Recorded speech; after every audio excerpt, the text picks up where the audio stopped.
আমরা বাঙালি জাতি, আমরা মানুষের সব কিছুই দেখি, মানুষের দোষ দেখি, ত্রুটি দেখি, ভুল দেখি, সবই দেখি। শুধু দেখি না কি জানেন, শুধু দেখি না নিজেদের দোষ। এখন বাংলাদেশের বর্তমান প্রেক্ষাপটে যেমন শেখ হাসিনা পতন হয়েছে, এই পতন হওয়ার পরে তার অনুসারী বা তার সন্তান সবাই এক কথাই বলতেছে যে বহির্বিশ্বে বিদেশিদের ষড়যন্ত্রের কারণে তাদের পতন হয়েছে, কিন্তু তারা তাদের দোষগুলো আর দেখতেছে না। যেমন আমরাই বলি, বিদেশিরা কিন্তু কাউকে বলে নেই আপনার দেশের মানুষ আপনার বিপক্ষে কোনো একটা কথা বললে বা আপনার পক্ষে যায় না এরকম কোনো কথা বললে আপনি তাদেরকে গুম করেন, এরকম কিন্তু বলে নেই, তারা সেটা করছে। তারপর সাম্প্রতিক সময়ে যে এই আন্দোলনগুলোতে হয়েছে, এদের সাধারণ মানুষ কী জন্য খেপে গেছে? সাধারণ মানুষ খেপছে কারণ তারা আপনাদের উপরে অতিষ্ঠ হয়ে গেছে, আপনাদের অত্যাচারটা কি করছেন আপনারা? এই আন্দোলনে যারা অংশ না নিছে বা অংশগ্রহণ করে নাই বা সমর্থন দিছে, কিন্তু তারা আন্দোলনে যায় নাই, তারা মোটামুটি সমর্থন দিছে যার যার জায়গা থেকে। হয়তো অনেকে রাস্তা দিয়ে গেছে বা যাওয়ার সময় মোবাইলে ভিডিও করছে, বা অনেকে আন্দোলনে গেছে ঠিক আছে, কিন্তু শান্তিপূর্ণভাবে আন্দোলন করছে, তার মোবাইলে কিছু ভিডিও ছিল। তো যখন আপনারা এই আন্দোলনটা মাঝপথে যখন এই কারফিউর পরে, প্রথম 18 জুলাইয়ের পরে কারফিউর পরে যখন আপনারা মোটামুটি খুলে দেওয়া হয়েছে, তখন মানুষজন যখন রাস্তা বের হয়েছে, সবাই এই কারফিউর সময় সাধারণ জনগণ সবার মোবাইল যে পার্সোনাল যে জিনিসটা, এই মোবাইলের ভিতরে সবার পার্সোনাল জিনিস থাকে, ঠিক না? তো এই পার্সোনাল জিনিসগুলো আপনারা এই চেক করছেন, এবং তাদের গ্যালারিগুলো, পার্সোনাল জিনিস তো তার ফ্যামিলি থাকতে পারে, বোর সাথে ঘনিষ্ঠ থাকতে পারে, যে কোনো জিনিসই থাকতে পারে।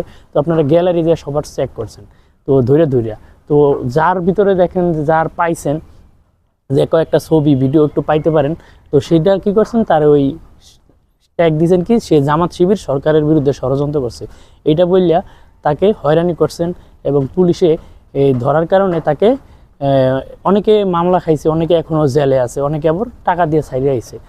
এইরকমই একজন ভুক্তভোগী আমি। যেমন আমি আজ পর্যন্ত বলতে পারবো না যে আমি সরকারের কোনো কিছু বা সরকারি কোনো জিনিসের উপর একটা ফুলের টোকাও কোনো সময় দিছি। আমার লাইফে আমি কখনো কোনো মিটিংয়ে ওরকম যাইনি। ছোটোবেলায় যাইতাম আওয়ামী লীগ বিএনপির যে আমাদের এলাকায় নির্বাচন হইতো, সেখানে নৌকারও মিছিল করতাম, ধানের শীষেরও মিছিল করতাম, সব মিছিলই আমরা করতাম। কিন্তু এই যে ছাত্র আন্দোলন, এটা আর কি আমার কিন্তু পরিবার, আমি নিজেও সরকারি চাকরি করতে পারবো না বা আমার পরিবারে কেউ করবে কিনা সেটারও কোনো নিশ্চয়তা নাই। কিন্তু আমরা গেছি কিন্তু একদম সাধারণ শিক্ষকদের, মানে সাধারণ যে ছাত্রদের, তাদের সমর্থন দেওয়ার জন্য। তো ওখানে যাই কিছু ভিডিও করছি। তো আমার একদিন ফোনে, মানে আমার মোবাইলটা এই রাস্তায় যাওয়ার সময় বের হয়েছে যখন, তখন আমার এই ফোন চেক করে তারপর আমাকে নিয়েই যাবে, আমি নাকি শিবির করি, এটি নানান ট্যাগ দিছে। যে পরে অনেক রিকোয়েস্ট করে পরে কিছু টাকা দিয়ে তারপর আমার আসতে হয়েছে। তো আমরা মনে করেন এরকম মানুষ যখন এই হয়রানি হয়েছে, তখন কিন্তু এইটার দায়ভার কিন্তু আমরা সরকারেরই দিছি, ঠিক আছে? তো এরকম এইসব আমার মতো যারা এই অত্যাচারগুলার শিকার হয়েছে, তারাই কিন্তু এই সরকারের বিরুদ্ধে যায় লাস্টে যায় নামছে। যার এইসব, এই একটা বিষয় বলি, এই একটা কারণেও কিন্তু সাধারণ মানুষ অনেক নামে গেছে। তারপর আপনার দ্রব্যমূল্য, আরও যে আনুষঙ্গিক যে ভুলগুলো আপনারা করছেন, বিচার বহির্ভূত যে হত্যাকাণ্ডগুলো, এইসব বিষয় তো আছে। তো এত বিষয়গুলা আপনারা অন্যায় করছেন, সেই জিনিসটা তো আপনারা চিন্তা করবেন।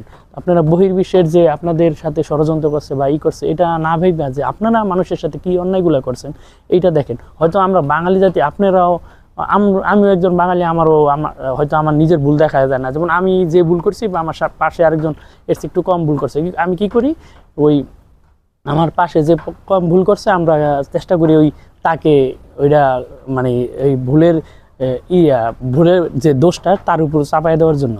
তো এটা আমাদের বাঙালিদের দোষ। এটা অবশ্যই আমরা সবাই তো বাঙালি, আওয়ামী লীগও বাঙালি, বিএনপিও বাঙালি। এটা আমাদের সবার একটা কালচার হয়ে গেছে যে আমাদের দেশে, মানে আমরা ভুল করলে আমাদের ভুলগুলো আমরা দেখি না, আমরা ভুলগুলো সবসময় অন্যের উপরে চাপাই দেওয়া পছন্দ করি। তো এই জিনিসগুলো থেকে বের হওয়া উচিত।